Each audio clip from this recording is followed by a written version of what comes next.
தமிழ்நாடு முழுக்க எஸ்ஐஆர் பணி ரொம்ப வேகமா நடந்துட்டு இருக்கு. எஸ்ஐஆரை பொறுத்தளவுல ஒரு சைட்ல எஸ்ஐஆருக்கு எதிரான வாதங்களும் முன்வைக்கப்படுது, இன்னொரு சைட்ல எஸ்ஐஆருக்கு ஆதரவாகவும் நிறைய பேர் பேசிட்டு இருக்காங்க. சோ எஸ்ஐஆர் சம்பந்தப்பட்ட நிறைய செய்திகள் வந்துகிட்டே இருக்கு.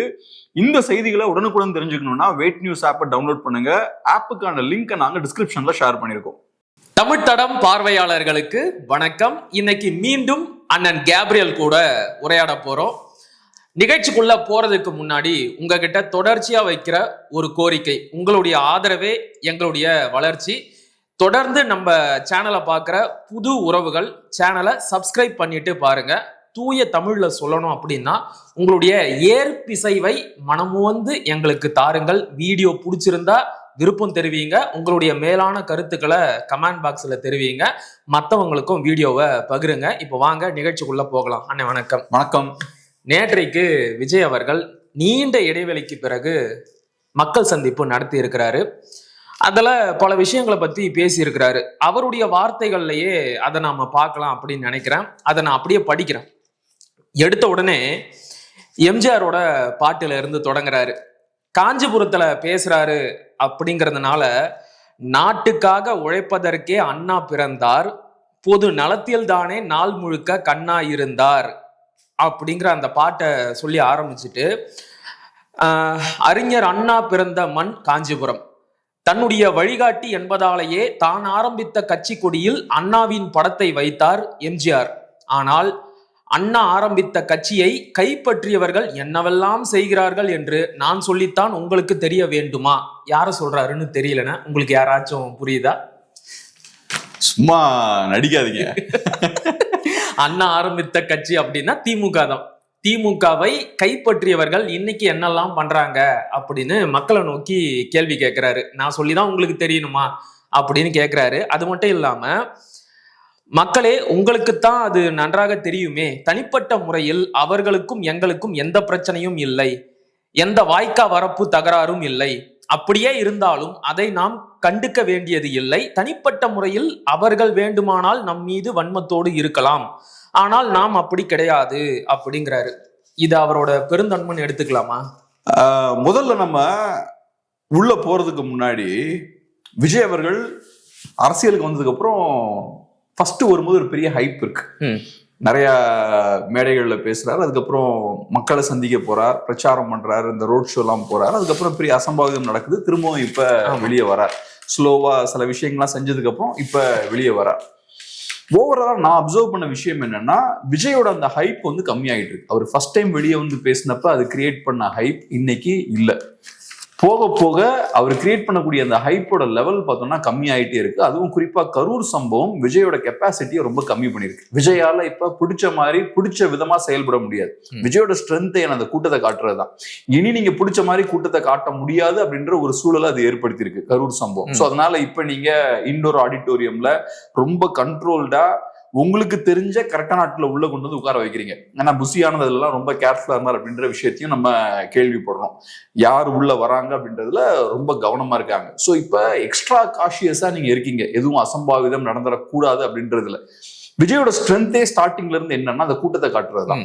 அதை தாண்டி வேற எந்த ஸ்ட்ரென்த்துமே கிடையாது. வீடியோ போட்டா எங்களுக்கு மில்லியன்ஸ் ஆஃப் வியூஸ் போகும், நாங்க ஏதாவது பேசணும்னா எங்களுக்கு டிஆர்பி எகுரும், அதே போல நாங்க வெளியே போனோம்னா லட்சக்கணக்கான மக்கள் எங்களை பார்க்க வருவாங்க, அப்படியே அந்த ஏரியாவே ஸ்தம்பிக்கும். இவ்வளவுதான் அவங்களோட யூஎஸ்பினா. சிம்பிள், இதான் உண்மை. அதை தாண்டி பொலிட்டிக்ஸ்லாம் அவங்களுக்கு எதுவும் கிடையாது. சோ இப்ப என்ன ஆயிருக்கு, நீ உள்ளரங்கத்துல இருந்துதான் பேசணுன்ற சூழல் ஏற்படும் போது நேச்சுரலா நீங்க வெளியே ரோட் ஷோ பண்ணும்போது காலையில இருந்து சாயங்காலம் வரைக்கும் லைவ் போட்டுக்கிட்டே இருப்பீங்க. அதுக்கப்புறம் லைவ் முடிஞ்ச உடனே டிபேட் ஆரம்பிச்சிருவீங்க. இப்ப அந்த கூத்தெல்லாம் அடிக்க முடியாது. இதுக்கு ஒரு லிமிட் இருக்கு. அவர் கார்ல இருந்து வர வரைக்கும் நீங்க கொஞ்சம் மேபி லைவ் எல்லாம் போட்டு பில்டப் கொடுக்கலாமே தவிர ஃபர்ஸ்ட் மாதிரி நீங்க பண்ண முடியாது. விஜய் இங்க வரார், அங்க வரார், அவரு இங்க கை காட்டினார், தண்ணி பாட்டில் எடுத்து குடிச்சார், இந்த மாதிரி ஸ்டண்ட் காட்ட முடியாது. ஸோ இதெல்லாம் சேர்ந்து இப்ப என்ன ஆகுதுன்னா, கரூர் சம்பவத்துக்கு அப்புறம் விஜயோட அந்த என்ன சொல்றது, அவர் ஃப்ரீயா செயல்பட முடியாத ஒரு சூழலை ஏற்படுத்தி இருக்கு. ஸோ விஜய்க்குன்னு சில ஸ்ட்ரென்த் இருக்கும்ல, அந்த ஸ்ட்ரென்த்தை வெளிப்படுத்த முடியாத ஒரு சூழலை ஏற்படுத்திருக்கு. ஸோ இதெல்லாம் சேரும்போது என்ன ஆகுது, அப்புறம் கரூர் சம்பவம் பெரிய நெகட்டிவ் இம்பாக்ட் அவருக்கு ஏற்படுத்துது. டெஃபினட்டா யோசிக்க தெரிந்த நிறைய பேருக்கு இது கோவத்தை ஏற்படுத்தி இருக்கும். விஜய் ரசிகர்களா இருந்தாலும் இவ்வளவு மோசமான சம்பவம் நடக்க முதல்ல அலோவ் பண்ணியிருக்காரு, ரெண்டாவது நடந்ததுக்கு அப்புறம் அதை சரியாகவும் ஹேண்டில் பண்ணல. இதெல்லாம் பார்க்கும்போது நியாயமா கொஞ்சம் யோசிக்கிறவங்களுக்கு கண்டிப்பா கோபம் ஏற்பட்டிருக்கும். ஸோ அதெல்லாம் சேரும்போது இன்னைக்கு விஜயால அந்த பழைய இம்பாக்டை ஏற்படுத்த முடியல. ரெண்டாவது, இது முக்கியமான ஒரு விஷயம் என்னன்னா, விஜய் அவர்கள் பெரிய ஒரு சினிமா ஸ்டார். ஸோ அவரோட அந்த பிராண்ட் வேல்யூவை ப்ரொடெக்ட் பண்ண வேண்டிய தேவையும் இருக்கு. அதனாலதான் விஜய் பெருசா வெளியே வந்து இன்டர்வியூலாம் கொடுக்க மாட்டார். அவரோட படம் ரிலீஸ் ஆகும்போது கூட இந்த மாதிரிலாம் வெளியே வந்து அவர் பேசலாம் மாட்டார். ஸோ இப்போ ரெகுலரா பேசும்போது அவரோட இமேஜும் பார்த்தோம்னா ஸ்லோவா அடிவாங்க ஆரம்பிக்கும். நீங்க அந்த இமேஜோட டிமாண்டை இன்க்ரீஸ் பண்ணாதான் அதுக்கு வேல்யூ இருக்கும். ஃபர்ஸ்ட் டைம் விஜய் வந்து வெளியே வந்து பேசும்போது நீங்க டிமாண்டை ஹையா வச்சிருந்தீங்க. அவர் வெளியவே வரமாட்டார், பேட்டியே கொடுக்க மாட்டார். அப்படி இருக்கும்போது ஃபர்ஸ்ட் டைமா வெளியே வந்து மாநாட்டில் பேசுறாருன்னா அது பயங்கர ஹைப்பை கிரியேட் பண்ணுது. ஆனா நீங்க தொடர்ச்சியா பேசிக்கிட்டே இருக்கீங்க. அதுவும் நீங்க ரோட் ஷோ எல்லாம் பண்ணும்போது ஸ்டேஜ்லயே பல மணி நேரங்கள் இருக்கீங்க, மக்களோட அந்த பார்வையிலேயே பல மணி நேரம் இருக்கீங்க. அது என்ன ஆகும்னா உங்களோட பிராண்ட் வேல்யூவை கம்மி பண்ணும். இவ்வளவுதான்ப்பா இவரு. அதுல நீங்க ஸ்டாராவும் இருக்க மாட்டீங்க. அங்க பிரச்சனை எல்லாம் வரும்போது நீங்க வீக்கா அங்க காட்சி அளிக்கிறீங்க இல்லையா?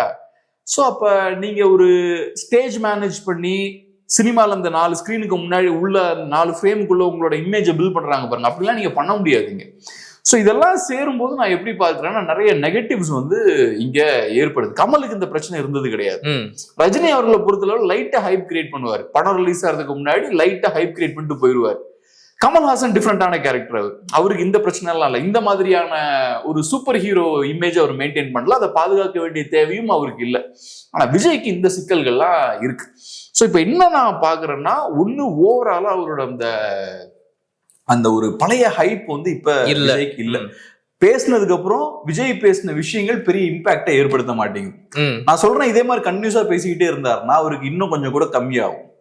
இன்ஃபேக்ட் என்ன பொறுத்தளவுல கரெக்டான ஸ்ட்ராட்டஜி என்னவா இருந்திருக்கும்னா, ஃபர்ஸ்ட் ஸ்லோவா சில விஷயங்கள் பண்ணிட்டு எலெக்ஷன் கிட்ட வரும்போது அக்ரெசிவா கேம்பெயின் பண்ணிருக்கணும். இவங்க இப்பவே அக்ரெசிவா பண்றாங்கன்னா எலெக்ஷன் கிட்ட வரும்போது இன்னும் அக்ரெசிவா பண்ண வேண்டியது இருக்கும். இல்லையே, அவருடைய நேற்றைய பேச்சுல என்ன சொல்றாருன்னா, நான் இன்னும் விமர்சிக்க ஆரம்பிக்கவே இல்லை, அதுக்குள்ள அலறீங்களே அப்படிங்கிறாரு. அதான் சொல்ல வரேன், நீ எலெக்ஷன் கிட்ட வரும்போது மொமெண்டம் இன்னும் கொஞ்சம் கூட இன்க்ரீஸ் பண்ண வேண்டியிருக்கும்.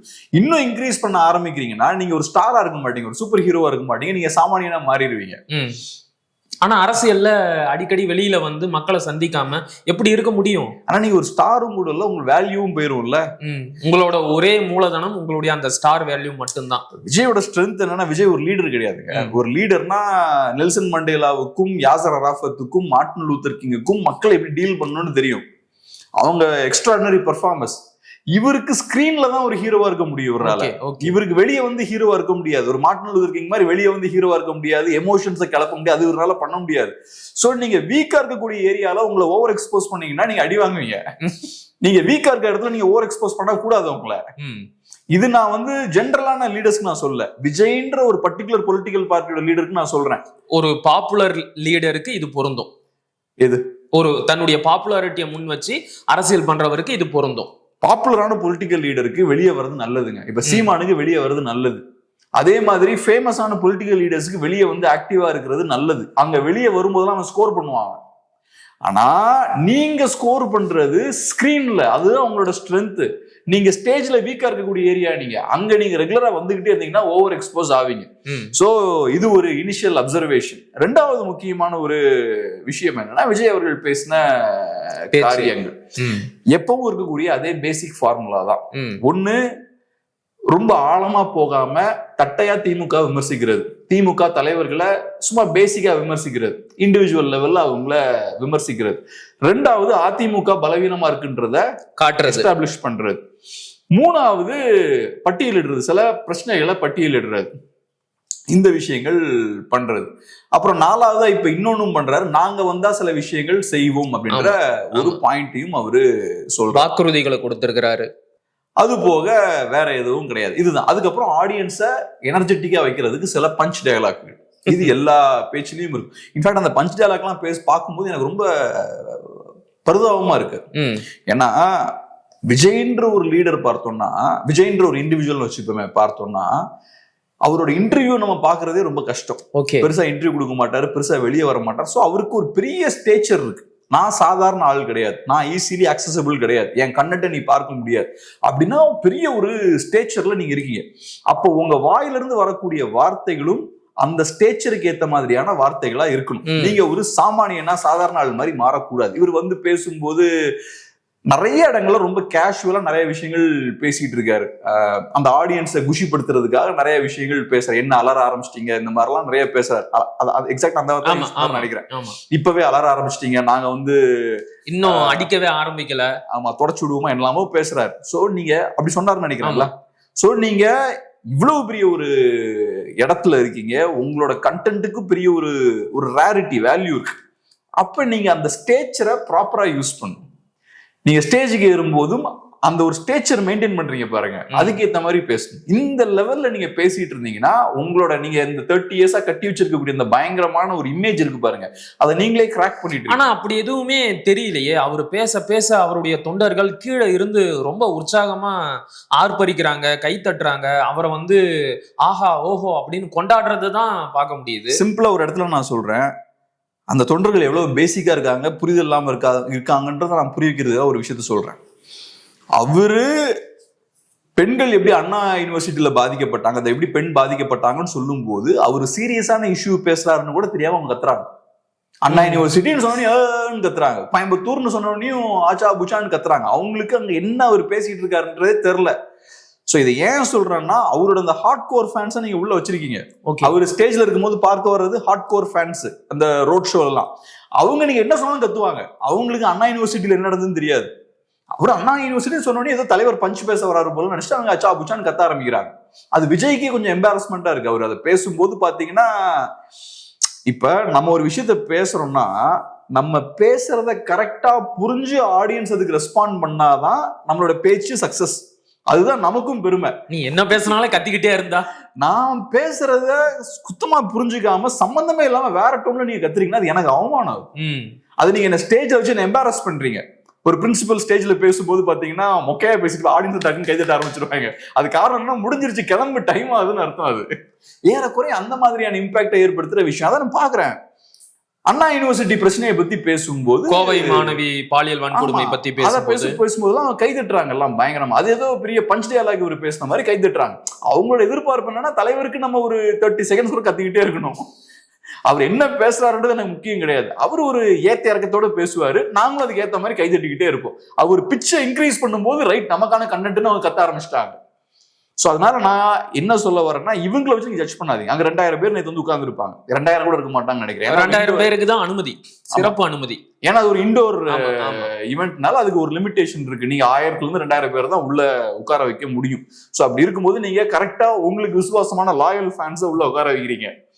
அவங்க நான் சொன்னது போல உங்களுக்கு லாயலா இருப்பாங்க. நீங்க என்ன பண்ணாலும் அவங்க கை தட்டுவாங்க. அவங்க 30 இயர்ஸ் அவங்க படங்களை பார்த்து அது கை தட்டி ட்ரெயின் ஆனவங்க. இங்கேயும் அதுதான் பண்ணுவாங்க. ஆனா ஜெனரல் சொசைட்டி இப்படி பார்க்க மாட்டாங்க. ஓகே, மேற்கொண்டு அவருடைய பேச்சுக்களை பார்க்கலாம். உங்களையும் என்னையும் அனைவரையும் பொய் சொல்லி நம்ப வைத்து ஏமாற்றினார்கள். அப்படி ஏமாற்றி ஆட்சிக்கு வந்து நல்லது செய்வது போல் நடிக்கிறார்கள், நாடகம் ஆடுகிறார்கள் அல்லவா? அவர்களை எப்படி நாம் கேள்வி கேட்காமல் இருக்க முடியும்?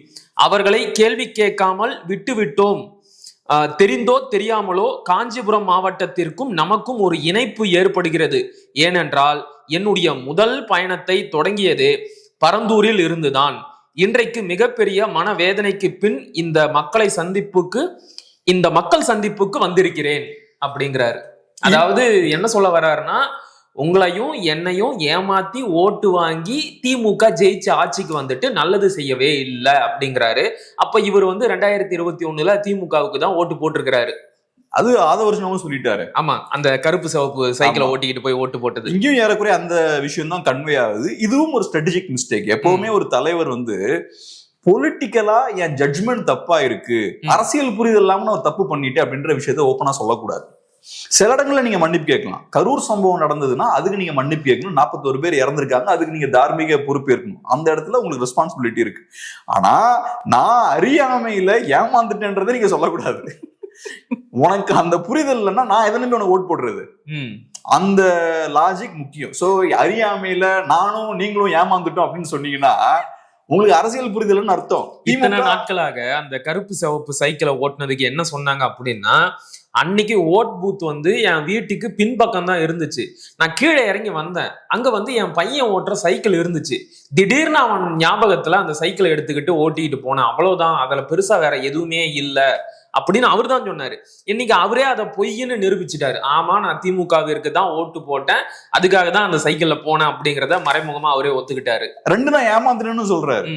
நானும் ஏமாந்துட்டேன், ஓட்டு போட்டவங்களும் ஏமாந்துட்டோம் அப்படின்ற பாயிண்டையும் அதான் அதுக்கு புரியுது.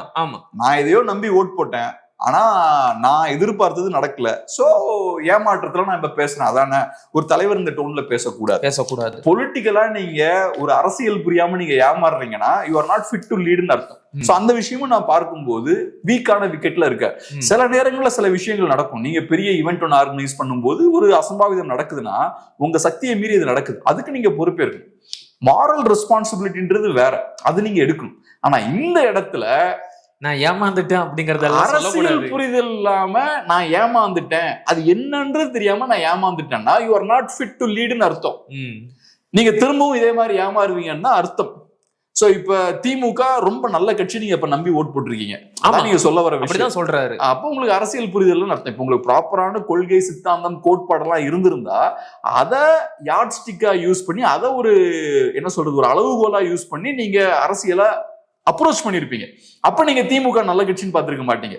மேபி தமிழ் மக்கள்கிட்ட நீங்க ஜெனரலா கேட்டீங்கன்னா என்ன சொல்லுவாங்கன்னா, அவங்க கூட திமுக நல்ல கட்சின்னு சொல்ல மாட்டாங்க. ஓட் போடுறவங்க கூட அவன் என்ன சொல்லுவான்னா, எல்லாருமே மோசமானதா இருக்காங்க, பெரிய கரப்ஷன் இருக்கு, ஏதோ ஒண்ணு போட்டு போவோமே, இந்த மாதிரிதான் பேசுவாங்க. உங்களை மாதிரி இப்படி வெகுளியா பேச மாட்டாங்க. நல்லவன்னு நான் நல்லவன் நம்பிட்டேங்க, ஆனா என்ன ஏமாத்திட்டாங்க இப்படின்னு பேச மாட்டீங்க. புரியுது. சோ இதுவுமே ரொம்ப அப்பாவித்தனமான பேச்சு. ரெண்டாவது, நீங்க எதை பார்த்து நல்லவங்க ஏமாந்தீங்கன்றது சொல்லணும். சோ இப்ப நம்ம வந்து ஒருத்தர் நல்லா பேசுறாருன்றதுக்காக அவர் ஓட் போட மாட்டோம். ஒருத்தர் நல்லா பாக்குறதுக்கு நல்லவரா இருக்கான்றதுக்காக நம்ம ஓட் போட மாட்டோம். நம்ம அரசியலை ஃபாலோ பண்ணக்கூடிய ஆட்கள். அப்ப நம்ம அரசியலை எப்படி அணுகுவோம்? கொள்கை, சித்தாந்தம், கோட்பாடு இதெல்லாம் நம்ம கையில் எடுப்போம். தமிழர்களுக்குன்னு ஒரு இலக்கு இருக்கு. அந்த கொள்கை அடிப்படையில இந்த கட்சி செயல்படுதா? இவர் நல்லா சிரிச்சு பேசுறாரு, ரொம்ப நல்லவர் மாதிரி இருக்காரு, இவர் ரொம்ப சிம்பிளான வண்டியில வர்றாரு, அதெல்லாம் எனக்கு கவலை கிடையாது. எனக்கு தேவை இந்த ரூட்ல அவர் போறாரான்னு பார்ப்பேன். பார்த்து அந்த ரூட்ல போறாருன்னா அவரை சப்போர்ட் பண்ணுவோம். சோ நீங்க பேசிக்லி இவங்களை பார்த்து நல்லவர்கள் நினைச்சு ஏமாந்துட்டோம்னா, எதையோ பார்த்து நல்லவர் நீங்க ஏமாந்துருக்கீங்க. அப்ப நீங்க அரசியல் ரீதியா அந்த விஷயத்தை அப்ரோச்சே பண்ணல. அந்த சிக்கலையும் இது காட்டுது. சரி, நான் அடுத்து மிக முக்கியமான விஷயத்த பத்தி பேசியிருக்கிறாரு. நேத்துல இருந்து அதைத்தான் எல்லாருமே தீவிரமா விவாதிக்கிறாங்க. அது என்னன்னா, எங்களுக்கு கொள்கை இல்லையா? நமக்கு இல்லதான். இல்ல, அதுக்குதான் விளக்கம் சொல்றாரு. நமக்கு அனைத்தையும் கொடுத்த மக்களுக்கு சட்டப்பூர்வமாகவும் அங்கீகாரத்துடனும் அதிகாரத்துடனும் அனைத்தையும் ஒரே மாதிரி செய்ய வேண்டும் என்ற ஒரே லட்சியத்துடன் அரசியலுக்கு வந்திருக்கிறேன். ஆனால் அதனால்தான் மக்களிடம் செல் என்று கூறிய அண்ணாவை கையில் எடுத்தோம். சரிங்களா? மக்களை நோக்கி செல்கிறோம். ஆனால் மக்களிடம் செல் என்று கூறிய அண்ணாவை மறந்தது யார்? கொள்கை என்றால் கிலோ என்ன விலை என்று கேட்கும் கட்சியை நடத்தி கொண்டிருக்கும் தமிழ்நாட்டின் முதலமைச்சர் நமக்கு கொள்கை இல்லை என்று கூறுகிறார். பிறப்போக்கும் எல்லா உயிருக்கும் என்று அடிப்படை கோட்பாட்டை அறிவித்த நமக்கா கொள்கை இல்லை? எல்லோருக்கும் எல்லாம் கிடைக்க வேண்டும், சமூக நீதி கிடைக்க வேண்டும், சாதிவாரி கணக்கெடுப்பு நடத்த வேண்டும் என்று கூறிய நமக்கா கொள்கை இல்லை? CAA அறிவித்த போதே எதிர்த்தோம். வக்பு சட்டத்தை எதிர்த்து முதல் ஆளாக சுப்ரீம் கோர்ட்டுக்கு சென்றோம். ஆட்சிக்கு வந்தவுடன் நீட் தேர்வை ரத்து செய்து விடுவேன் என்று கதை விடாமல் கல்வியை மாநில பட்டியலில் சேர்க்க வேண்டும் என்று கூறி அதற்கு ஒரு இடைக்கால தீர்வையும் கூறிய நமக்கா கொள்கை இல்லை அப்படின்னு நீண்ட விளக்கத்தை கொடுத்திருக்கிறாரு. நீங்க சொன்ன எந்த விஷயத்திலுமே கொள்கை இல்லை. கொள்கை கோட்பாடுன்னா என்ன? நீங்க இஷ்யூஸ் எடுத்து பேசுறீங்க. இப்ப நீங்க சொன்ன திமுகவுமே SIR அப்போஸ் பண்றாங்க. நீங்க சொன்ன திமுகவுமே நீட் அப்போஸ் பண்றாங்க, CAA அப்போஸ் பண்றாங்க, அப்போஸ் பண்றாங்க. சோ அப்ப நீங்க இதெல்லாம் கையில் எடுக்கிறதால உங்களுக்கு கொள்கை இருக்குன்னா அப்ப அவங்களும் கொள்கை இருக்குன்னு அர்த்தம். அப்ப கொள்கைன்றது என்ன? அண்ணா நீட்ல அப்போஸ் பண்ணாலதான் அண்ணாவுக்கு கொள்கை இருக்கா என்ன? அது வேற, கொள்கைன்றது வேற. பிறப்போக்கும் எல்லா உயிருக்கும் அப்படிங்கிறது கொள்கை இல்லையா? அந்த கொள்கை அது எப்படி கொள்கை ஆகும்? அது பேசிக்லி எல்லாருக்கும் எல்லாம் அப்படின்ற ஒரு இடத்துல இருந்து பேசுறாங்க. அதை எல்லாரும் தான் பேசுவாங்க. ஆமா, எல்லாரும் காமனா பேசக்கூடிய விஷயம். கொள்கைனா என்ன? தமிழர்களுக்கு இன்னைக்கு அரசியல் மாற்றம்னா எதுக்கு அரசியல் மாற்றம் தமிழர்களுக்கு தேவை? அதை நம்ம பேசுவோம். ஸோ ஃபர்ஸ்ட் நேஷனல் பார்ட்டிஸ் இங்கே பவர்ல இருக்காங்க. அதுக்கப்புறம் என்ன ஆகுது, திராவிட கட்சிகள் அதிகாரத்துக்கு வராங்க. ஸோ என்ன ஆகுது, ஒரு சூழல் ஏற்படுது. பிராமின்ஸ் கண்ட்ரோல் அதிகமா இருக்கு, அவங்க கிட்ட அதிகப்படியான பவர்ஸ் இருக்குன்ற ஒரு கோவம் 50s 40s வர ஆரம்பிக்குது. இந்தியாவுக்கு ஃப்ரீடம் கிடைச்சதுக்கு அப்புறம் வர ஆரம்பிக்கும் வச்சுக்கோம். அதுக்கப்புறம் என்ன பண்றாங்க, நான் பிராமின்ஸுக்கு பவர் வேணும் அப்படின்ற ஒரு இடத்துக்கு வராங்க. ரைட், அப்புறம் நான் பிராமின்ஸ் கைக்கு பவர் வருது. அப்புறம் இப்ப நம்ம பார்க்கும்போது தோணுது, ரைட், நான் பிராமின்ஸுக்கு பவர் வேணும்ன்றது ஓகே, நான் பிராமின்ஸுக்கு பவரும் கிடைச்சிருச்சு, ஆனா தமிழர்கள் கையில பவர் இல்ல. 80-90% தமிழ்ஸ் இருக்காங்க, தமிழ்ஸ் கையில பவர் இல்ல. சோ அப்ப என்ன, அது தமிழ் நேஷனலிசம் தேவை அப்படின்ற ஒரு இடத்துக்கு நம்ம வரோம். சோ இப்ப என்ன போன்ற உங்களை போன்ற ஆட்கள் தமிழ் நேஷனலிசம் தேவைன்ற ஒரு விஷயத்த பேசுறோம். இது கொள்கை, இதுல ஒரு ஐடியாலஜி இருக்கு இல்லையா? இந்தியன் நேஷனலிசம்னா அது ஒரு ஐடியாலஜி, திராவிடியன் நேஷனலிசம்னா அது ஒரு ஐடியாலஜி, அதுல இருந்து தமிழ் நேஷனலிசம் இவால்வ் ஆகி வருதுன்னா அது இன்னொரு ஐடியாலஜி. இதுல நீங்க எங்க இருக்கீங்க? இப்ப தமிழ் நேஷனலிஸ்ட் பேசக்கூடிய அதே நீட் எதிர்ப்ப திராவிடரும் பேசலாம். கண்டிப்பா இந்தியன் நேஷனலிஸ்ட்னா அதை பேச முடியாது, ஆனா திராவிட நேஷனலிஸ்டாலையும் பேசலாம். அப்ப நீங்க எங்க இருக்கீங்க எக்ஸாக்டா? அந்த கேம்ப்ல இருக்கீங்களா, இந்த கேம்ப்ல இருக்கீங்களா? அதை நீங்க தெளிவுபடுத்தணும். அங்கதான் கொள்கை கோட்பாடு ரொம்ப அவசியம். அன்பார்ச்சுனேட்லி அந்த தெளிவு இல்லை. நீங்க இப்பயும் இஷ்யூஸ் தான் பேசுறீங்க. இஷ்யூஸ் வேற, ஒரு இஷ்யூவை பேசுறதால உங்களுக்கு கொள்கை இருக்குன்னு கிடையாது. கொள்கைன்றது வேற. அது இந்த மக்களுக்கு ஏன் இந்த கொள்கை தேவை, அதுக்கு ஒரு சயின்டிபிக்கான ஒரு ரிசர்ச் தேவை, எந்த ஹிஸ்டாரிக்கல் பாத்துல நம்ம டிராவல் பண்ணிருக்கோம், எந்த வரலாற்று பாதையில டிராவல் பண்ணி இங்க வந்திருக்கோம், இங்க நம்ம இந்த ரூட்ல டிராவல் பண்ணி வந்தா அடுத்து நம்ம எங்க போய் சேரலாம், இது எல்லாத்தையும் கால்குலேட் பண்ணணும் நீங்க. இது எதுவும் இல்லாம சும்மா 4-5 இஷ்யூவை கையில எடுத்து பேசிக்கிட்டு எனக்கு கொள்கை இருக்குன்னா அது இது கொள்கை எல்லாம் ஒண்ணும் கிடையாது. இவர் சொல்ற கொள்கையில கூட நிறைய தப்பு இருக்கு, பொய் இருக்குன்னு. வக்பு வாரிய சட்ட திருத்தத்தை எதிர்த்து முதல் ஆளாக உச்சநீதிமன்றத்துல வழக்கு போட்டோம் அப்படின்னு சொல்றாங்க. அது தப்பு. இவங்க போட்ட பெட்டிஷன் 18வது நம்பர். ஏற்கனவே பல அமைப்புகள், குறிப்பா ஒவைசி தான் ஃபர்ஸ்ட் பெட்டிஷனை போட்டாரு. அதுக்கப்புறம் இவங்க அபிஷேக் மனு சிங்கி கிட்ட பெட்டிஷன் கொடுக்கும்போது இதுல தப்பா இருக்கு, போய் திருத்திக்கிட்டு வா அப்படின்னு சொன்னாரு. அதுக்கப்புறம் திருத்தி அதை போடும்போது அது 18வதோ என்னமோ லிஸ்ட் பண்ணி வச்சிருந்தாங்க. சோ இவங்க முதல் ஆளா பெட்டிஷன் போடல. பாருங்க ஒவைசி எதிர்க்கிறாரு, வேற நிறைய கட்சிகள் எதிர்க்கிறாங்க, கேரளாவில இருந்து நிறைய இஸ்லாமிய அமைப்புகளும் எதிர்த்தாங்க. அப்ப அவங்களோட கொள்கை கோட்பாடும் உங்களோட கொள்கை கோட்பாடும் ஒண்ணா? ஒவைசி கொள்கை இருக்கு, ஆமா, அவரு கொள்கை இல்லைன்னா சொல்ல முடியாது. நம்ம ஏத்துப்போமா ஏத்துக்கலான்றது ரெண்டாவது, ஆனா அவருக்கு கொள்கை இருக்கு. நீங்க எங்க இருக்கீங்கன்றது கரெக்டா சொல்லுங்க. அது போக இதுல இன்னொரு முக்கியமான விஷயம் என்னன்னா, இவரோட கொள்கை நான் என்ன பாக்குறதா, இண்டிவிஜுவலிசம் தான் இவரோட கொள்கைன்னு பாக்குறேன். இண்டிவிஜுவலிசம், அது எப்படி தமிழ்ல சொல்லலாம், அந்த தனி மனித போற்றுதல், துதித்தல் அப்படின்னு சொல்லலாம். தனி மனிதனை மையமா வச்சு அரசியல் பண்றதா இவரோட கொள்கை. நிஜமான கொள்கை எப்படி இருக்கணும்னா, இண்டிவிஜுவலை மையப்படுத்தி இருக்கக்கூடாது, சொசைட்டியை மையப்படுத்தி இருக்கணும். கொள்கை கோட்பாடு சொசைட்டில இருந்து பிறக்குது. இங்க இருக்கக்கூடிய 7-8 கோடி தமிழர்களுக்கு ஒரு தேவை இருக்கு, அரசியல் தேவை இருக்கு. சோ அந்த தேவையில இருந்து தான் கொள்கை கோட்பாடெல்லாம் பிறக்கணும். சோ தனி மனிதர்களை மையப்படுத்தி இருக்கக்கூடிய அரசியல் கொள்கை அரசியலுக்கு நேர் எதிரான ஒரு விஷயம். அதுதான் இங்க நடக்குது. சோ விஜய் அவர்கள் என்ன பண்றாரு, அவரை ப்ரொஜெக்ட் பண்றாரு. அதாவது ஒரு இடத்துல அவர் சொல்றாருல்ல, ஏன்டா இவரை தொட்டோன்ற மாதிரி நாங்க மாத்திருவோம் அப்படின்றது. ஏன்டா விஜய தொட்டோம், விஜய் கூட இருக்கிற மக்களை தொட்டோம் அப்படின்னு உங்களை நினைக்க வைக்கிறான்ற. நினைக்க வைக்காதீங்க சார், அது தேவையில்லை. அவங்கள நீங்க எதை நினைக்க வைக்கணும்னா, ஏன்டா நம்ம தமிழ் மக்களுக்கு நல்லது பண்ணாம, நல்லாட்சி கொடுக்காம நிறைய இடங்கள்ல நம்ம பிரச்சனை பண்ணிருக்கோம், அந்த தவறுகள் எல்லாம் ஏன் பண்ணோம் நீங்க யோசிக்க வைக்கலாம். நீங்க அதான் உங்க இடத்துல இருந்து நீங்க பார்க்காதீங்க. விஜயை தொட்டது இங்க பிரச்சனை இல்லை. இங்க பிரச்சனை என்னன்னா, தமிழ்நாட்டுல ஊழல் இருக்கு, சரியான அரசு நிர்வாகம் இல்லை, அதுதான் பிரச்சனை. விஜயன்றவர் ஒன்றும் பெரிய ஆள் கிடையாது. விஜயை தொட்டா அப்படி பார்க்காதீங்க, மக்களை தொட்டா பிரச்சனை வரும்னு பாருங்க. சோ விஜய் ஒன்னும் மக்களோட பெரியவர் கிடையாது. இங்க அங்கதான் பிரச்சனை இருக்கு. இவங்க ஒரு நார்சிஸ்டிக் கேரக்டரா இருக்காங்க, ஒரு மாதிரியான ஒரு இண்டிவிஜுவலை ஃபோக்கஸ் ஒரு கல்ட் குரூப் அப்படின்னு சொல்லலாமா. விஜய தொட்டா திமுக இருக்காது அப்படின்னா, விஜயும் அவ்வளவு பெரிய ஆள் தான் கிடையாது. விஜய் என்ன மாதிரி உங்களை மாதிரியான சாதாரண ஆள் தான். ஒரு ஹார்ட், லங்ஸ், 2 கை இதெல்லாம் இருக்கக்கூடிய ஆள் தான். அப்படியே பயங்கர இந்த சுறா படத்துல டை அடிக்கிறது அது வேற. யதார்த்தத்துல நம்ம எல்லாமே மனிதர்கள் தான், ஓகேவா? அதனால விஜய தொட்டா அப்படின்லாம் ஒண்ணும் கிடையாது. மக்களை தொட்டா, மக்களை அவமதிச்சா பிரச்சனை வரும் அப்படின்றது வேற. அந்த இடத்துல நீங்க பேசுங்க. மக்களை ஏமாத்திருக்காங்க, மக்களை அவமதிச்சிருக்காங்க, மக்களுக்கு எதிராக செயல்பட்டு இருக்காங்க, அதனால மக்கள்ல ஒருத்தனா விஜயும் கோவப்படுறான்ற இடத்துக்கு நீங்க வாங்க. நீங்க மக்கள் இடத்துக்கு நீங்க இறங்கி வாங்க சார். மக்களை இருக்காதீங்க. மக்களை அவமதிச்சிட்டாங்க அப்படின்னு தான் அவரும் சொல்றாரு. எங்களை தற்குறின்னு சொல்றீங்களே, இத்தனை நாட்களாக உங்களுக்கு ஓட்டு போட்ட மக்களையே நீங்க தற்குறின்னு சொல்லுவீங்களா? நாங்க தற்குறி கிடையாது, ஆச்சரியக்குறி அப்படின்னு சொல்லி இருக்கிறேன். நான் வந்து விஜயையோ அவர் கூட காட்டிலே தற்குறின்னு சொல்ல மாட்டேன். நம்ம தான் தற்குறிகளா இருக்கும். அப்படியா? அவங்க நல்லா சாலிடா இன்னைக்கும் பார்த்தோம்னா அவங்க எதையும் இழக்க போறது கிடையாது. அவங்களுக்கு கண்டிப்பா அதுல நிறைய லாபங்கள் இருக்கு. இதை நம்பி பின்னாடி போகக்கூடிய சாதாரண மக்கள் இருக்காங்க பாருங்க, அவங்கதான் ஏமாளிகளாக போறாங்க. நம்ம சொசைட்டியை பார்த்தா நம்ம வருத்தப்படணும். இப்படிப்பட்ட அடிப்படையே இல்லாத ஒரு அரசியலை நம்ம சப்போர்ட் பண்ணிட்டு இருக்கோம். நான் சொன்னது போல அரசியல்னா என்ன, கொள்கை கோட்பாடு இந்த விஷயம் எல்லாம் வேணும். இவர் பேசுறாரு இந்த மாதிரி கவர்மெண்ட் ஹாஸ்பிட்டல்ஸ் எல்லாம் நாங்க பெட்டர் ஆக்கிடுவோம் பேசுறாரு. வேற சில இஷ்யூஸ் எல்லாம் அவரு சொன்னாரு, அது நம்ம பின்னாடி பேசுறோம். எஜுகேஷன் பத்தி பேசுறாரா, ஏதோ பேசுறாரு. இப்ப ஒருத்தன் இப்படி பேசுறான்னா நம்ம ஃபர்ஸ்ட் பார்க்க வேண்டியது என்னன்னா, எஜுகேஷன் பத்தி உனக்கு அவ்வளவு அக்கறை இருக்குன்னா, ஹெல்த் கேரை பத்தி உனக்கு அவ்வளவு அக்கறை இருக்குன்னா, ஹெல்த் கேருக்கா நீ என்ன பண்ணிருக்க நாள், அதை தான் கேட்கணும். அதை கேட்க கூட நம்ம சொசைட்டிக்கு பெரிய அறிவு இல்லை. நிஜமாவே எஜுகேஷனை பெட்டர் ஆக்குறதுக்கும் ஹெல்த் கேரை பெட்டர் ஆக்குறதுக்கும் களத்துல 1000 பேர் முட்டி மோதி சண்டை போட்டு என்னெல்லாமோ பண்ணிட்டு இருக்காங்க. நான் ஒரு எடுத்துக்காட்டு சொல்றேன்னு, இப்ப வந்து வர 26ஆம் தேதி தேசிய தலைவரோட பிறந்த நாள் வருது, 27 வந்து மாவீரர் நாள் வருது. ஒவ்வொரு ஆண்டும் இந்த நாள்ல வந்து நாம் தமிழர் கட்சியை சேர்ந்தவர்கள் வந்து லட்சக்கணக்கான யூனிட் ரத்த தானம் செய்வாங்க. கட்சி ப்ரமோஷன் போங்க சொல்றேன். இப்ப நிறைய இடங்கள்ல வந்து ரத்த தானம் கேட்கும் போது உடனே அழைச்சி கூப்பிட்டாங்கன்னா நாங்க போயிருவோம். இப்ப இவங்களுக்கு வந்து 5 கொள்கை தலைவர்கள் இருக்கிறாங்க.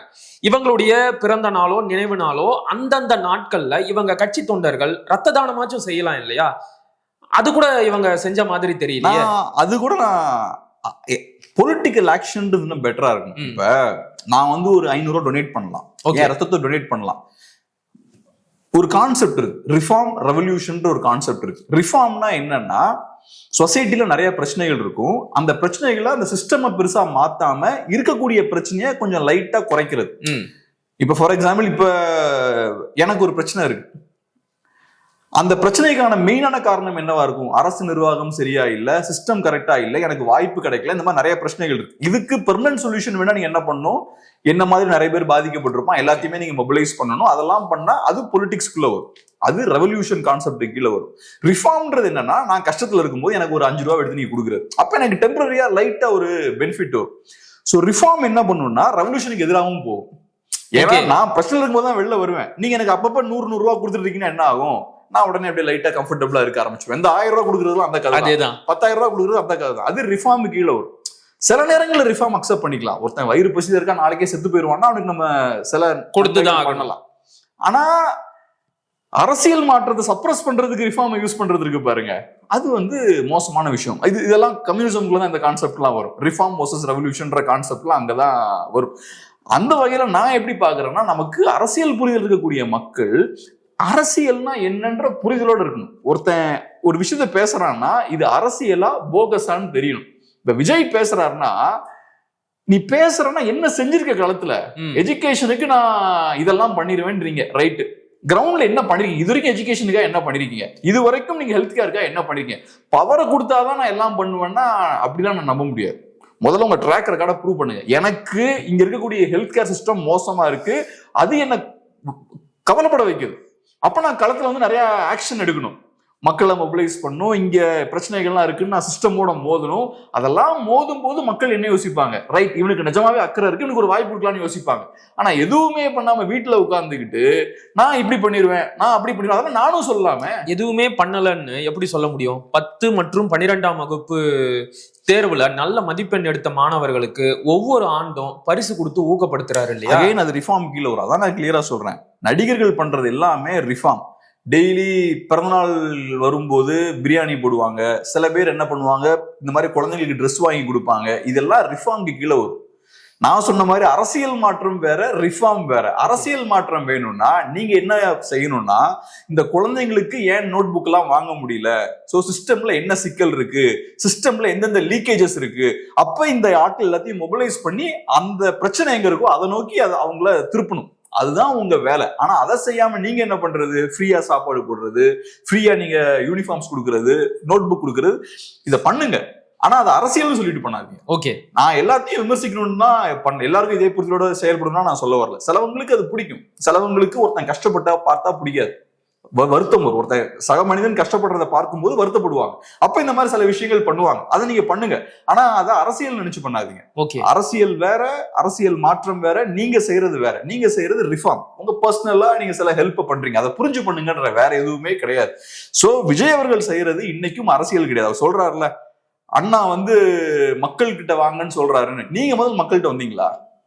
நீங்க ரோட் ஷோ பண்றது மக்கள்கிட்ட வர்றது கிடையாது. மக்கள்கிட்ட வாங்கன்னு அண்ணா சொன்னது, நீங்க ஒரு கட்சியை உருவாக்கி அந்த கட்சி மக்களோட ஆக்டிவா ஒர்க் பண்ணணும். ஏன்னா அண்ணா ஒரு இண்டிவிஜுவல் கிடையாது, ஒரு பொலிட்டீஷியன். அவருக்கு ஒரு ஐடியாலஜி இருந்தது. சோ அந்த ஐடியாலஜியை மக்களுக்கு எடுத்துட்டு போனாரு. அந்த ஐடியாலஜியை மக்களுக்கு எடுத்துட்டு போறது ஒரு கட்சியை உருவாக்குனாரு. அந்த கட்சிக்கு ஒரு அரசியல் இருந்தது.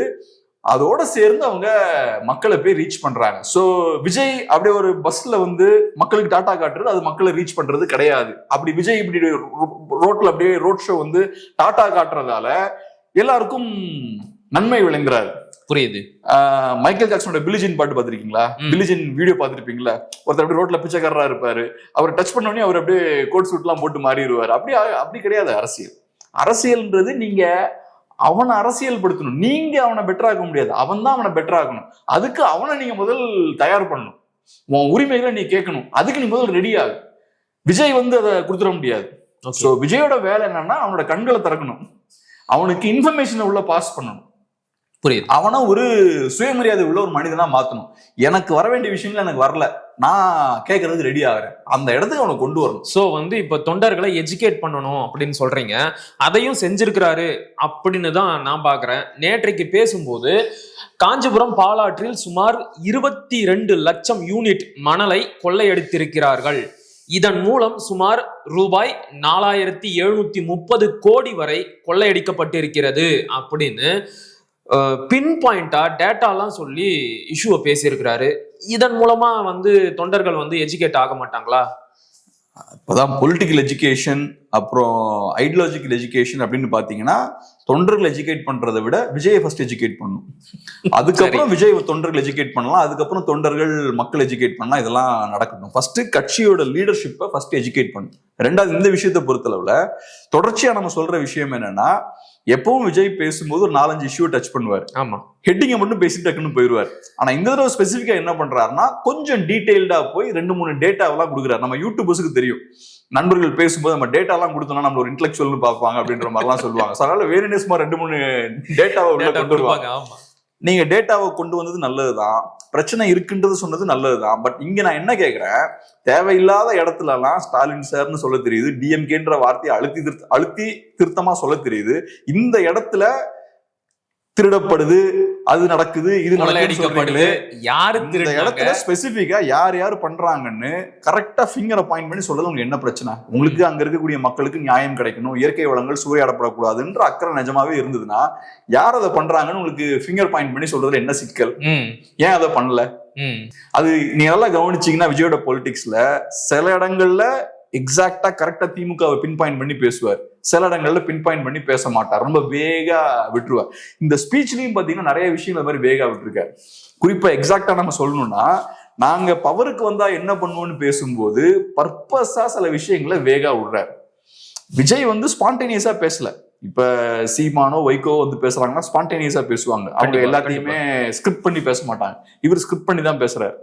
அப்ப ஸ்பெசிபிக்கா சில இடங்கள்ல தெளிவா பேசாம அப்படியே வேகா குழப்பம் ஏற்படுத்தக்கூடிய விஷயத்துல சில விஷயங்களை விட்டு வச்சிருக்கீங்க. அந்த என்ன சொல்றீங்க, காஞ்சிபுரம் இஷ்யூல நீங்க என்ன சொல்றீங்க, எல்லாருக்கும் வீடு இருக்கணும்ன்றீங்க. ஆமா, அதே மாதிரி எல்லாருக்கும் வண்டி இருக்கணும்ன்றீங்க. இது எனக்கு சரியா புரியல. அப்புறம் நீங்க என்ன சொல்றீங்க, அதுக்கேற்ற மாதிரி நாங்க மக்களோட வாழ்வாதாரத்தை இன்க்ரீஸ் பண்ணுன்றீங்க. இப்ப மக்களோட வாழ்வாதாரத்தை நீங்க இன்க்ரீஸ் பண்றீங்கன்னா, வீடு இருக்கணுமா வண்டி இருக்க மாட்டேன் நான் முடிவு பண்ணிக்கிறேன். நான் மாட்டு வண்டியில நான் போகணுமா, சைக்கிள்ல போகணுமா, கார்ல போகணுமா நான் முடிவு பண்ணிக்கிறேன். மக்களோட வாழ்வாதாரத்தை இன்க்ரீஸ் பண்ணிட்டீங்கன்னா வீடு இருக்கணும், 2 வீலர் வாங்கணுன்றதான் நீ சொல்லக்கூடாது, அதெல்லாம் நான் முடிவு பண்ணிக்கிறேன். சோ அப்ப நீங்க அதை சொல்றீங்கன்னா அப்ப ஃப்ரீயா கொடுக்க போறீங்களா? அப்ப ஃப்ரீயா கொடுக்க போறீங்கன்னா அதை கிளியரா சொல்லுங்க, இலவசங்கள் கொடுக்க போறோம்னு சொல்லுங்க. சோ ஏன் இதை குழப்பமா வச்சிருக்கீங்க? அதை அடுத்த கேள்விக்குள்ள போறதுக்கு முன்னாடி, இப்ப தமிழ்நாட்டை பொறுத்தளவுல எஸ்ஐஆர் பணிகள் வேகமா நடந்துட்டு இருக்கு. எஸ்ஐஆரை பொறுத்தளவுல 2 விதமான பார்வை இருக்கு. ஒரு சைட்ல எஸ்ஐஆருக்கு எதிராக பேசக்கூடிய விஷயமும் நடந்துட்டு இருக்கு, இன்னொரு சைட்ல எஸ்ஐஆர் ஆதரிக்கிறதுக்கும் நிறைய பேர் இருக்காங்க. சோ இப்ப எஸ்ஐஆர் சம்பந்தப்பட்ட நிறைய செய்திகளும் பார்த்தோம்னா வந்துகிட்டே இருக்கு. இந்த செய்திகளை உடனுக்குடன் தெரிஞ்சுக்கணும்னா வெயிட் நியூஸ் ஆப்பை டவுன்லோட் பண்ணுங்க. ஆப்புக்கான லிங்கை நாங்க டிஸ்கிரிப்ஷன்ல ஷேர் பண்ணிருக்கோம். இல்லண்ணா, நேற்றைய அவருடைய பேச்சு முழுக்கவே வந்து பாத்தீங்கன்னா வழக்கம் போல புதிர் விளையாட்டு மாதிரி தான் இருந்துச்சு.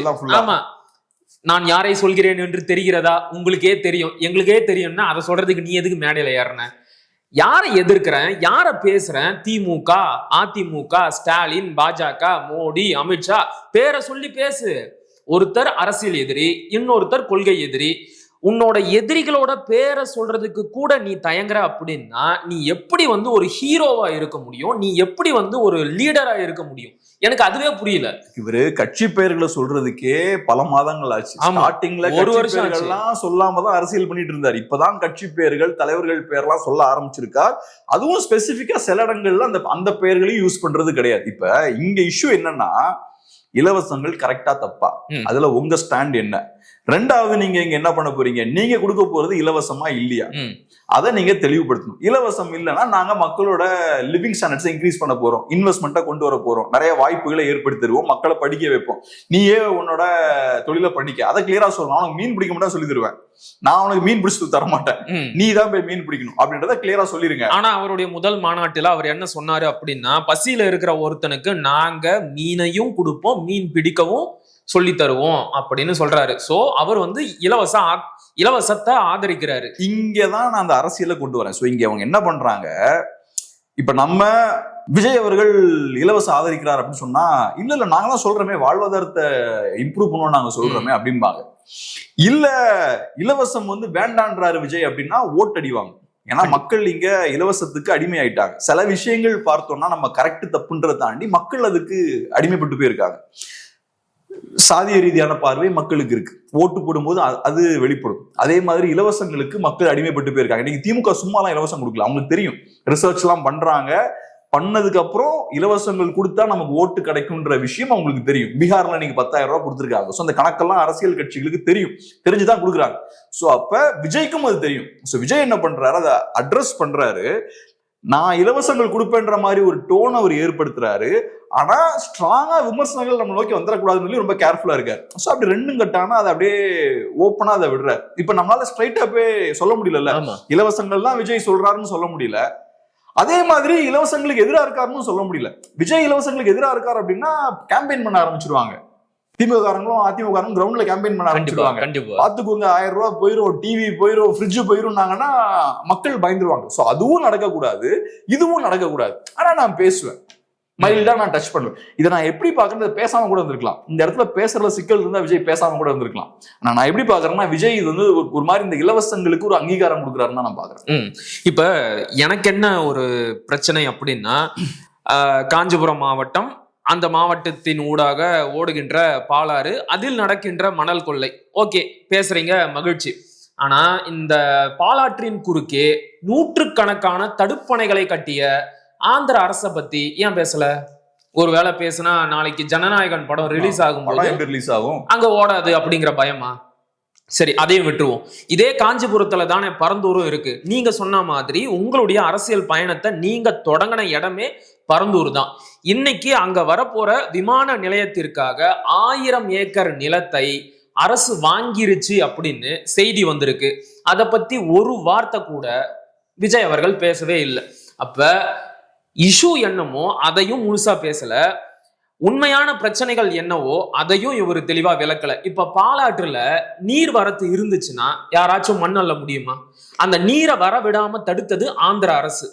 நூற்றுக்கணக்கான தடுப்பணைகளை கட்டி வச்சிருக்கிறாங்க. இது தப்பு, இப்படி செய்யக்கூடாது, நாங்க வந்தா ஸ்ட்ராங்கா இதை எதிர்ப்போம் அப்படின்னு இவர் பேசல. பேசினா இவருடைய படம் ஓடாது. தன்னுடைய படத்தின் லாபத்திற்காக தமிழ்நாட்டின் வாழ்வாதாரத்தையே விட்டு கொடுக்கின்ற இவர் எப்படி வந்து ஒரு லீடரா இருக்க முடியும்? இப்ப விஜயை பொறுத்தளவுல நீங்க இப்ப பேசுற விஷயங்கள்லாம் இருக்குல்ல, இதெல்லாம் விஜய்கிட்ட எதிர்பார்க்கிறதுன்றது நம்முடைய முட்டாள்தனமான விஷயமான பாக்குறேன். விஜயை பொறுத்தளவுல இப்ப நம்ம இதை புரிஞ்சுக்க வேண்டியது என்னன்னா, அவரு இதெல்லாம் பேசுறதை தாண்டி நம்ம மக்களுக்கு இந்த மாதிரியான இஷ்யூஸ் இருக்குன்றது தெரியாது, இந்த மாதிரியான ஒரு அரசியல் இருக்குதுன்னு தெரியாது.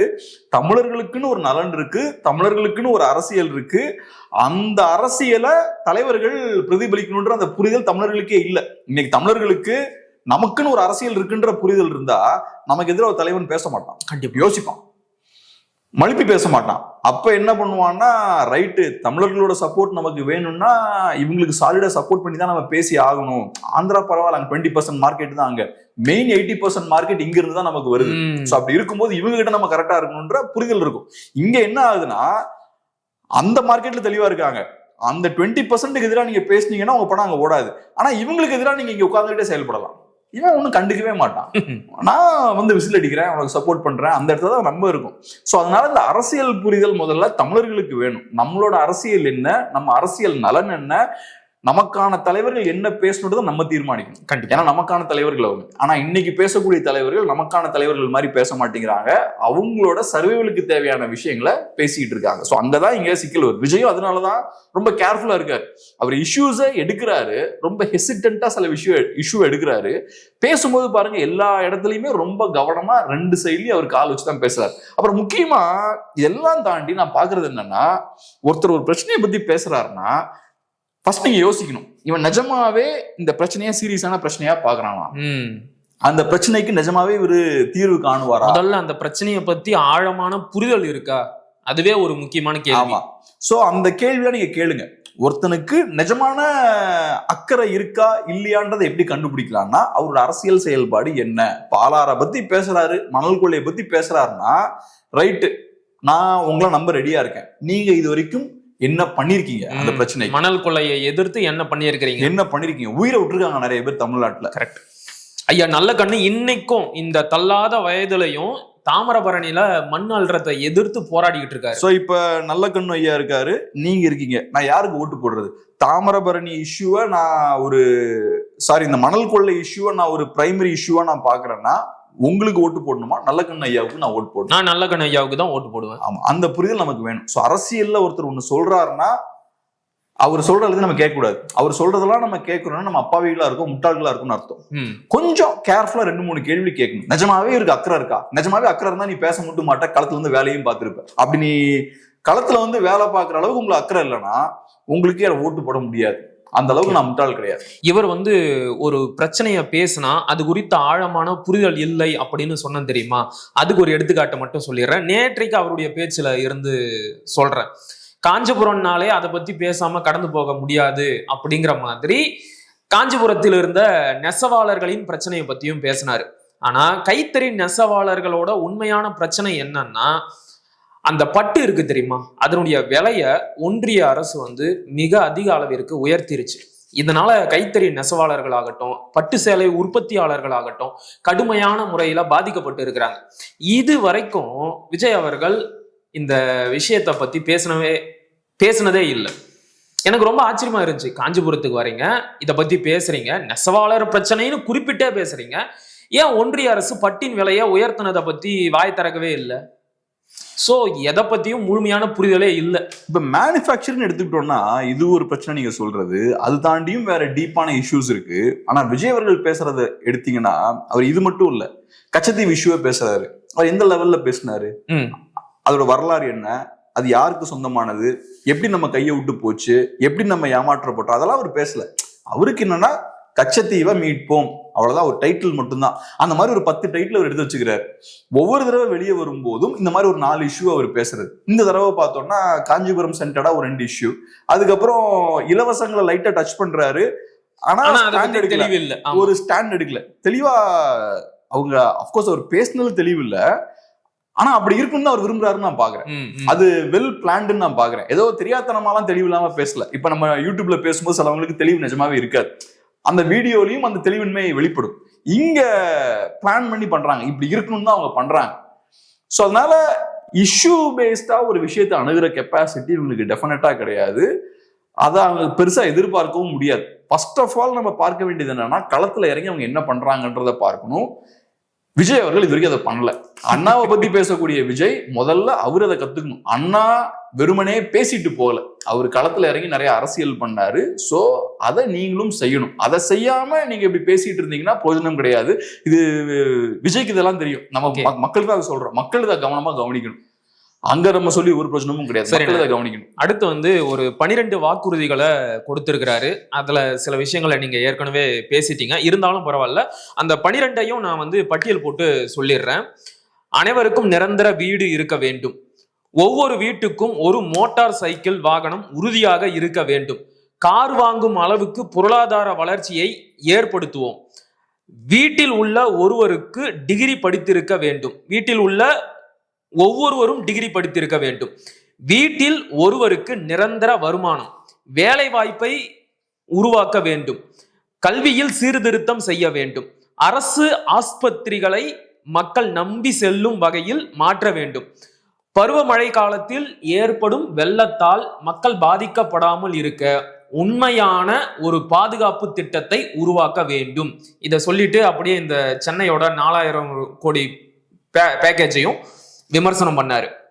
அடுத்து மீனவர்கள், நெசவாளர்கள், ஆசிரியர்கள், அரசு ஊழியர்களின் கருத்துக்களை கேட்டு அவர்களின் பாதுகாப்புக்கு வளர்ச்சிக்கு திட்டங்களை உருவாக்கி செயல்படுத்த வேண்டும். தொழில் வளர்ச்சிக்கு முக்கியத்துவம் அளிப்பது. சட்ட ஒழுங்கை கடுமையாக வைத்திருக்க வேண்டும். பெண்கள், குழந்தைகளுக்கு பாதுகாப்பை வழங்க வேண்டும் அப்படின்னு ஒரு 12 வாக்குறுதிகளை கொடுத்திருக்கிறாரு. ஆனா இதையெல்லாம் எப்படி செய்வேன் அப்படிங்கிறத தேர்தல் நேரத்துல சொல்றேன் அப்படின்னு சொல்லிட்டு போயிட்டாரு. இப்ப ஒரு சிம்பிள், இப்ப நம்ம ஆபீஸ் விட்டு வெளில போலாம். வெளில போய் எங்கான ஒரு பையனை கூப்பிடுவோம், ஒரு 18 வயசு பையனை கூப்பிடுவோம். அவனை கூப்பிட்டுட்டு இந்த விஷயத்தெல்லாம் நீங்க கேளுங்க, என்னெல்லாம் இருந்தா நல்லா இருக்கும்னு கேளுங்க. அவன் என்னெல்லாம் சொல்லுவான்.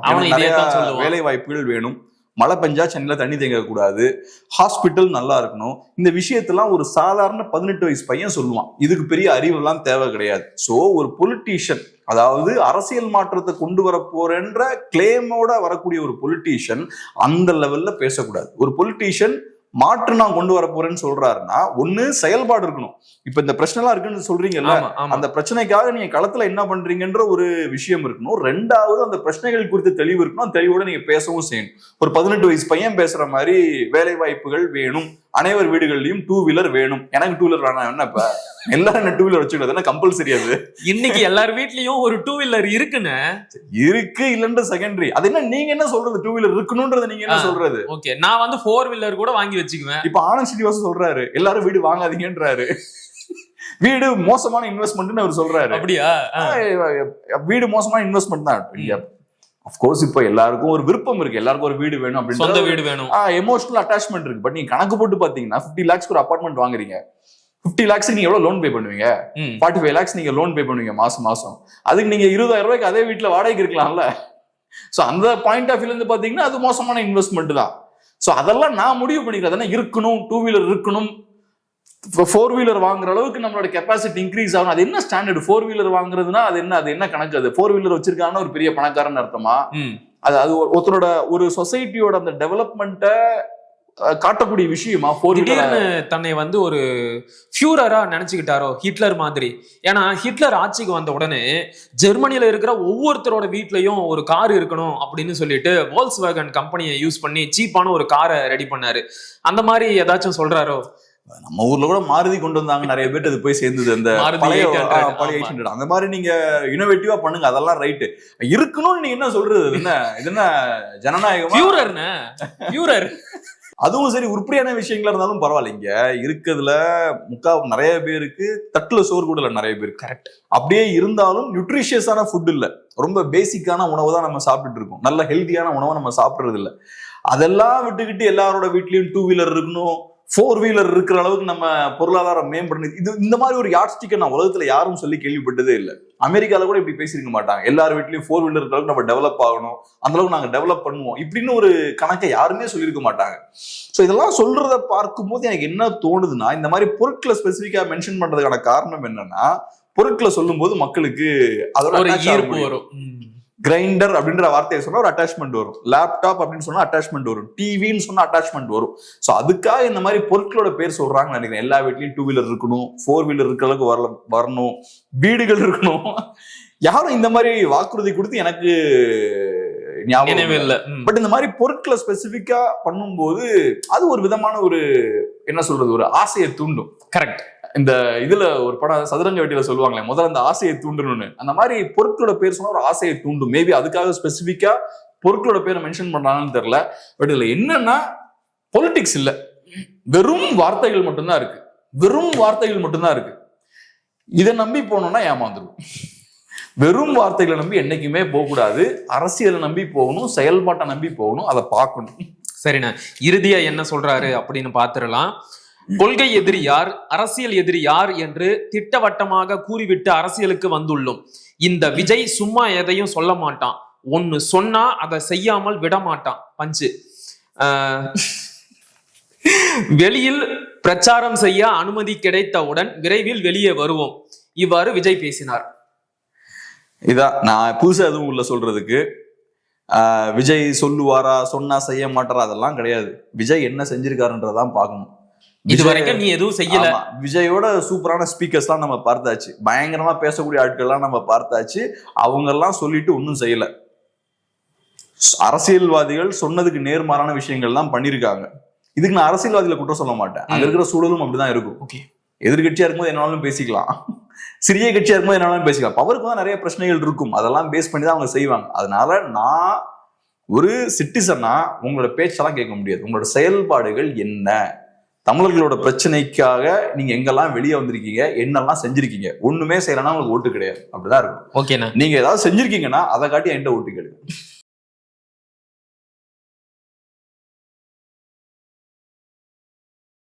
ஒன்னும் செய்யாம நான் வந்தா செய்வேன் அப்படின்னா அப்படியெல்லாம் எதுவும் இல்லையே. ஆமா, நீங்க என்னெல்லாம் செஞ்சிருக்கீங்கன்றத பட்டியலிட்டு காட்டுங்க. ஒன்னும் இல்ல, 41 பேர் அவங்க ஆட்கள் இறந்தப்பயே அவங்களால ஒண்ணும் பண்ண முடியல. அவ்வளவுதான் அந்த கட்சியோட செயல்திறன். எனக்கு என்ன ஒரு விஷயம் உறுத்தலா இருந்துச்சு அப்படின்னா, இந்த கரூர் சம்பவத்திற்கு பிறகு அந்த கட்சியோட பொதுக்குழு கூட்டம் நடந்துச்சு. அதன் பிறகு இந்த மக்கள் சந்திப்பு நடந்துச்சு. இந்த 2 கூட்டத்திலையும் எங்கேயுமே இறந்து போன அந்த 41 நபர்களுக்கு ஒரு பேனர்ல ஒட்டுமொத்தமா படம் வச்சு ஒரு மலர் தூவி மரியாதை செலுத்தவே. இது ஃபர்ஸ்ட் வீடியோ நம்ம பேசியிருந்தோம். அந்த மகாபலிபுரம்ல ஒரு பாதிக்கப்பட்டவர்களை மீட் பண்றாரு. அதுக்கப்புறம் ஒரு மீட்டிங் பொதுக்குழு கூட்டம் நடத்துறாங்க. அந்த இடத்துல ஒவ்வொருத்தவங்களோட பெயரையும் சொல்லியிருக்கணும், பின்னாடி இருந்த பேனர்ல எல்லாரோட போட்டோஸும் வச்சிருக்கணும், அவங்களுக்கு ஒரு அஞ்சலி ஏதாவது ஒண்ணு செலுத்தி இருக்கணும். எதுவும் பண்ணாம அந்த மக்களை பத்தி கவலையே படாம இந்த மாதிரி நம்ம கேள்விக்கு முன்னாடி என்ன சொல்லுவீங்க, நான் மகாபலிபுரம்ல அவங்க சந்திச்சுட்டேன், அங்க என்ன நடந்ததுன்னு கேட்டோம்னா யாருக்கும் என்னன்னு தெரியாது. ரூமர்ஸ் தான். அவர் விஜய் அழுதாருன்றாங்க, இப்படி பண்ணாருன்றாங்க, என்ன நடந்ததுன்னு யாருக்குமே தெரியாது. ஆன் ரெக்கார்டு எதுவுமே இல்லை. இப்படி இருக்க கூடாது. இது உங்க பர்சனல் பிரச்சனை இல்லை. அங்க செத்து போன 45 பேரோட உயிர்ன்றது உங்க பர்சனல் இஷ்யூ கிடையாது சார். இது ஒரு சோசியல் இஷ்யூ. அது சோ நீங்க அதை டீல் பண்ணும்போது பப்ளிக்ல தான் அதை டீல் பண்ணும். பர்சனலா அதை நீங்க க்ளோஸ் டோர்ஸ்ல அதை முடிச்சு. ஆனா நேற்றைய அவருடைய பேச்சுல கூட இந்த 41 மக்களின் மரணத்தை தன்னுடைய அரசியல் லாபத்துக்கு எப்படி பயன்படுத்திக்கலாம் அப்படின்னு திட்டமிட்டு பேசியிருக்கிறாரு. ஒரு இடத்துல பேசுறாரு, ஏன்டா இந்த விஜயை தொட்டோம், இந்த விஜய் கூட இருக்கிற மக்களை தொட்டோம் அப்படின்னு நினைச்சு வருத்தப்படுற மாதிரி நான் செய்வேன் அப்படிங்கிறாரு. மறைமுகமா அந்த கரூர் இஷ்யூவைத்தான் சொல்றாரு. இப்பவும் அதே கான்ஸ்பிரசி தியரியத்தான் பேசுறாரு. திமுக தான் ஏதோ சதி பண்ணி இந்த 41 பேரை கொன்னுருச்சு அப்படிங்கிறத மறைமுகமா சொல்றாரு. தான் மேல எந்த தப்பும் இல்லை, நான் எந்த தப்பும் செய்யல அப்படின்னு நேற்றைக்கும் சாதிக்கிறாரு. இது இருக்கும். இதெல்லாம் ஏன்னா ஃபிலிம் இண்டஸ்ட்ரின்றது ஒரு விதமான ஒரு செல்ஃபிஷான இண்டஸ்ட்ரி தான். ஆனா அவர் அரசியல்வாதி. இன்னைக்கு ஃபிலிம்ல இருந்தா அங்க வராரு. ஃபிலிம்ல இருந்தா அவருக்கு பீக் கிடைக்குது. ஸோ அதனால செல்ஃப் சென்டர்டாவே எல்லாத்தையும் பார்த்து வளர்ந்த ஆட்கள் 41 உயிர்ன்றது அதோட இம்பார்ட்டன்ஸ் என்னன்னு அவங்களுக்கு புரியல. அதோட சீரியஸ்னஸ் என்னன்னு புரியல. நீங்க அந்த சம்பவம் நடக்கும்போது அங்க இருந்து அந்த மக்கள் படக்கூடிய வேதனைகளை பார்த்து கடைசி வரைக்கும் அவங்களோடய டிராவல் பண்ணியிருந்தீங்கன்னா அது உங்களுக்கு தெரிஞ்சிருக்கும். சம்பவம் நடந்தோடனே கூட்டமா எல்லாம் எஸ்கேப் ஆயிட்டீங்க, கட்சிக்காரங்களும் கூட்டமா எஸ்கேப் ஆயிட்டாங்க. அப்ப அந்த சம்பவத்தை நீங்க புரிஞ்சிக்கவே முடியாது. அதோட வலியும் உங்களுக்கு புரிஞ்சுக்க முடியாது. அங்கிருந்து தகராறு பண்ணிட்டு இருந்தாங்க, உள்ள போறவங்களையும் போக விடாம பிரச்சனை பண்ற வேலைகள் எல்லாம் பார்த்தாங்க. ஸோ அவ்வளவுதான், இவங்க கிட்ட வேற ஒன்றும் எதிர்பார்க்க முடியாது. அதான் என்ன பொறுத்தளவு நான் அதை பத்தி எல்லாம் பெருசா யோசிக்கிறது இல்லை. மக்கள் ஏதோ ஒரு காலகட்டத்துல மக்களுக்கு புரிதல் ஏற்படும். நம்ம சொல்லிலாம் யாரும் புரிய போறது இல்லை. மக்களுக்கா சொசைட்டில ஒரு பாயிண்ட்ல புரிதல் ஏற்படும். அப்ப செய்ய வேண்டிய விஷயத்த மக்கள் செய்வாங்க. இப்போதைக்கு அதுக்கான சூழல் கம்மியா இருக்கு. நடிகர்களுக்கு முன்னாடி ஓடிட்டு இருக்காங்க. ஏதோ நடக்கட்டும். சரி, பல கருத்துக்களை பகிர்ந்துகிட்டீங்க. மிக்க மகிழ்ச்சி. நன்றி.